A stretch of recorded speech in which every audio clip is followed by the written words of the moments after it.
Orang yang diharam, orang yang haram dinikahi itu disebut apa? Muhrim. Iya.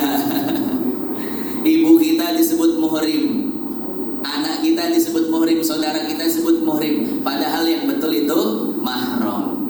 Tapi nggak jadi masalah ya, itu memang istilah-istilah yang mengalami perubahan ya, tidak jadi masalah ya. Yang penting ngerti maknanya. Jadi kalau orang Indonesia bilang muhrim, maknanya adalah orang yang haram dinikahi. Ya tidak jadi masalah, salah-salah sedikit ya. Hadirin jamaah yang dimuliakan Allah, sekarang kita akan menjelaskan apa itu mahram. Jadi antara laki-laki dan perempuan itu punya dua hubungan, Pak. Pertama hubungan mahram, yang kedua hubungan ghairu mahram atau bukan mahram ya. Sekarang kita jelaskan apa itu mahram. Mahram ini adalah orang yang haram dinikahi ya.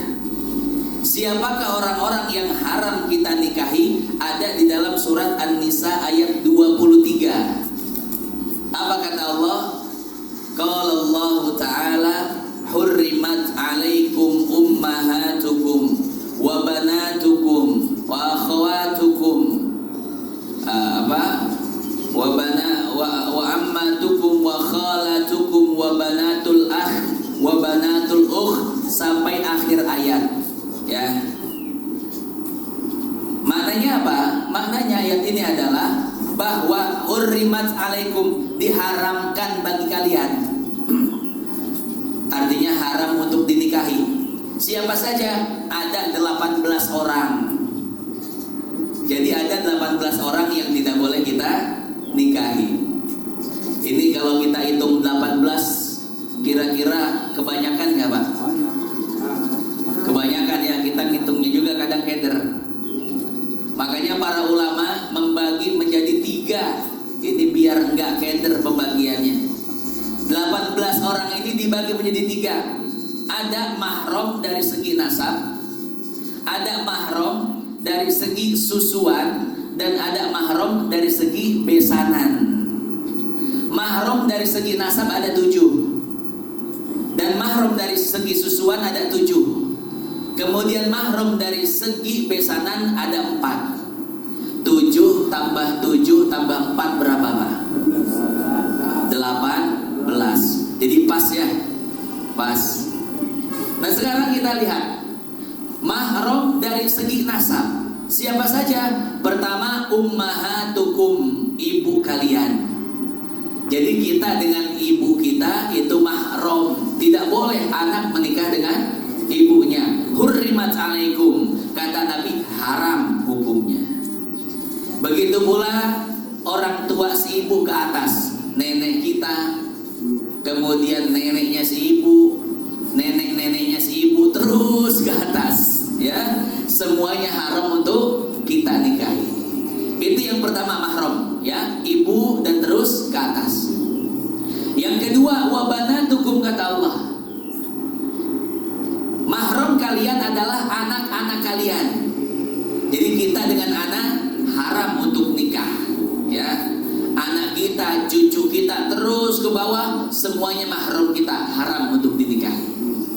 Yang ketiga wa akhwatikum, saudara-saudara kalian, kata Allah, baik saudara kandung ataupun saudara tiri, baik saudara tirinya sebapak ataupun saudara seibu ya, itu semua apa? Haram. Jadi saudara-saudara kita ini mahram kita, tidak boleh kita nikahi. Cuman di dalam kitab Hasyiah Al-Baijuri ini ada satu pernyataan yang unik Pak. Di dalam Hasyiah Al-Baijuri itu adalah hasyiah daripada Fathul Qorib. Di sana dikatakan ya, saudara-saudara perempuan kita itu mahram kita hanya di dunia saja. Di akhirat kita boleh nikah dengan saudara-saudara perempuan kita Pak. Misalkan kita belum nikah, saudara perempuan kita belum nikah, kalau di surga nanti sama-sama belum nikah, itu boleh nikah di surga nanti Pak. Nah, itu pernyataan Syekh Ibrahim Al-Baijuri di dalam kitabnya Hasyiah Al-Baijuri. Walhasil hukum di dunia adalah kita dengan saudara-saudara hurrimat alaikum, hukumnya haram. Itu mahram yang keberapa? Yang ketiga. Mahram yang keempat siapa? Wa ammatikum, bibi-bibi kalian dari saudaranya bapak. Kita punya ayah, kemudian ayah kita punya saudara perempuan, itu ammah namanya, ya. Bibi-bibi dari bapak. Yang namanya bibi itu mahram kita, tidak boleh kita menikah dengan bibi kita, ya. Hurrimat alaikum, diharamkan bagi kalian. Saudara-saudara ayah kita atau bibi-bibi kita dari segi ayah haram untuk kita. Wa akhwatikum wa ammatikum wa khalatikum, dan bibi-bibi dari jalur ibu. Ibu kita punya saudara perempuan, itu bibi-bibi kita haram juga untuk kita, ya. Wa banatul akh, keponakan-keponakan kita dari jalur saudara laki-laki kita. Kita punya saudara laki-laki, saudara laki-laki punya anak-anak. Nah, itu keponakan kita. Itu mahram kita yang keenam. Wa banatul akh wa banatul ukh, kemudian keponakan-keponakan kita dari jalur saudara perempuan kita, ya. Ponakan-ponakan kita semuanya mahram kita. Jadi mahram ada berapa dari segi nasab? 7. Ibu, anak, saudara, bibi dari bapak, bibi dari ibu, keponakan dari saudara laki-laki, dan keponakan dari saudara perempuan. Ini mahram kita, yaitu orang-orang yang tidak boleh kita nikahi. Kemudian yang kedua, ada mahram dari segi susuan. Tadi kan yang pertama mahram dari segi apa? Segi nasab, dari segi keturunan, dari segi hubungan darah. Nah, sekarang ada mahram dari segi susuan. Artinya apa? Artinya awalnya kedua orang ini itu tidak ada hubungan saudara, tidak ada hubungan mahram. Akan tetapi karena sebab menyusui, maka keduanya memiliki hubungan mahram.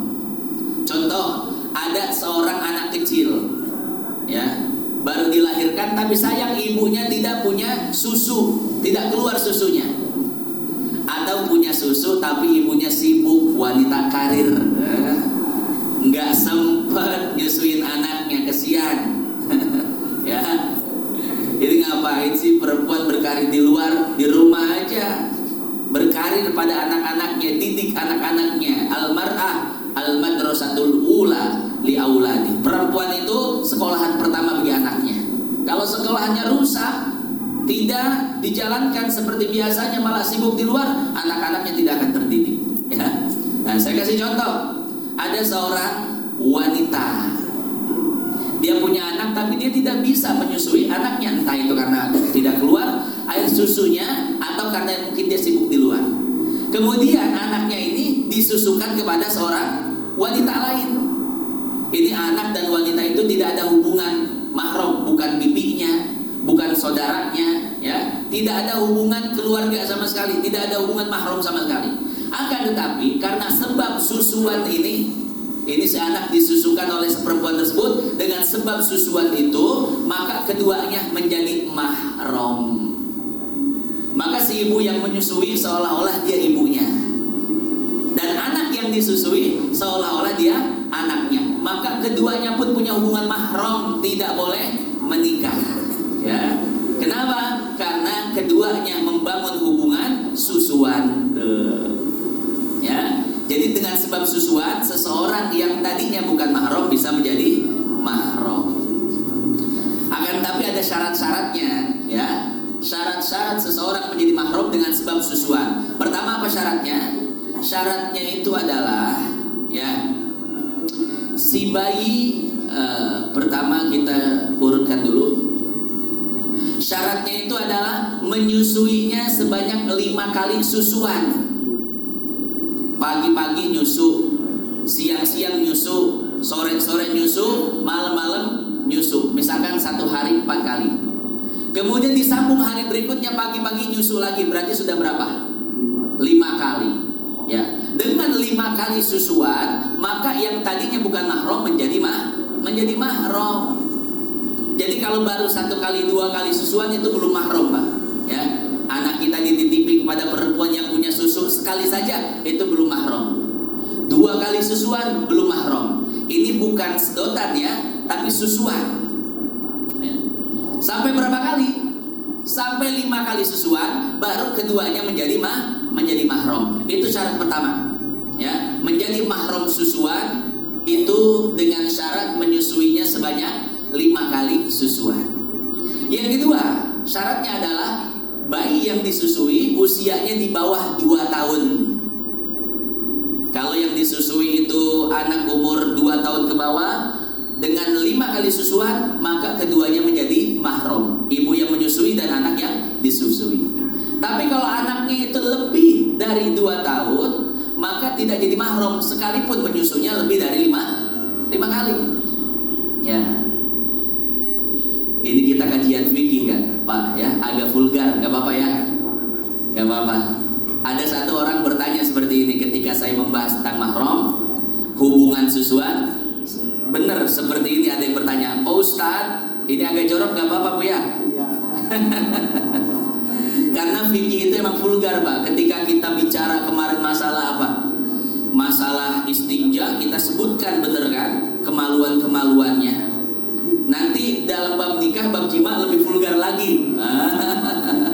Bab muasyarah ya, hubungan suami istri, ntar vulgar lagi. Nah, ini ada pertanyaan vulgar seperti ini. Tapi ini ilmu ya, nggak boleh ditutup-tutup. Ada yang bertanya seperti ini, Pak Ustadz, bagaimana kalau seandainya seorang suami menyusu kepada istrinya?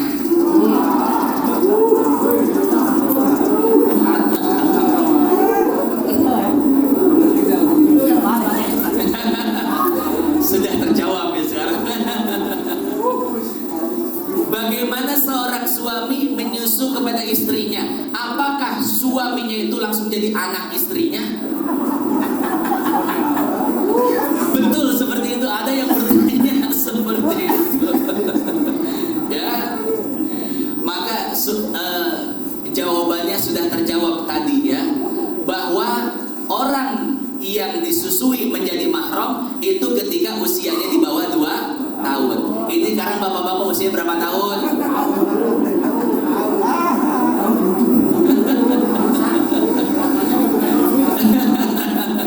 Bukan menyusui itu ya. Masya Allah ya. Itu ya, itu memang fikih itu seperti itu ya. Benar, itu ada yang bertanya seperti itu. Masya Allah ya. Mungkin dia ingin memperjelas karena itu yang sudah terjadi kepada dirinya, juga mungkin kepada bapak-bapak sekalian. Ya hadirin hadirat jamaah yang dimuliakan Allah, yang itulah syarat menjadi mahram apa? Mahram sesusuan. Yang tadinya bukan mahram, tidak ada hubungan sama sekali, tapi dengan sebab sesusuan, maka keduanya menjadi haram untuk menikah karena keduanya mahram. Bukan saja dengan si ibu yang menyusui, tapi dengan anak-anaknya si ibu itu jadi saudara semua, mahram. Dengan saudara-saudaranya si ibu, maka menjadi saudara semua, ya. Jadi mahram dari segi susuan itu sama dengan mahram dari segi nasab, ada 7. Ibu yang menyusui jadi mahram, anak yang disusui jadi mahram. Anak-anak si ibu jadi saudaranya. Kemudian saudara-saudara si ibu jadi bibinya. Ya, bibinya tadi terbagi menjadi 2, kemudian keponakan-keponakan si ibu yang menyusui menjadi mahramnya. Semuanya jumlahnya berapa? Ada 7, ya. Jadi mahram dari segi susuan sama dengan mahram dari segi nasab, ada 7. Tinggal 4, ya. Siapakah yang 4 ini? Yang 4 ini mahram dari segi besanan. Tadinya bukan saudara, tadinya bukan mahram, tapi karena besanan maka jadi mahram. Siapa saja? Pertama mertua, yang kedua menantu, yang ketiga orang tua tiri atau ibu tiri, yang keempat anak tiri. Ya, ini 4 orang ini menjadi mahram kita dengan sebab pernikahan, dengan sebab besanan. Pertama mertua, Pak. Yang namanya mertua itu adalah mahram kita. Artinya apa? Kita tidak boleh menikahi mertua kita, sekalipun nauzubillah kita sudah bercerai dengan anaknya. Kenapa? karena mertua itu tidak ada bekasnya.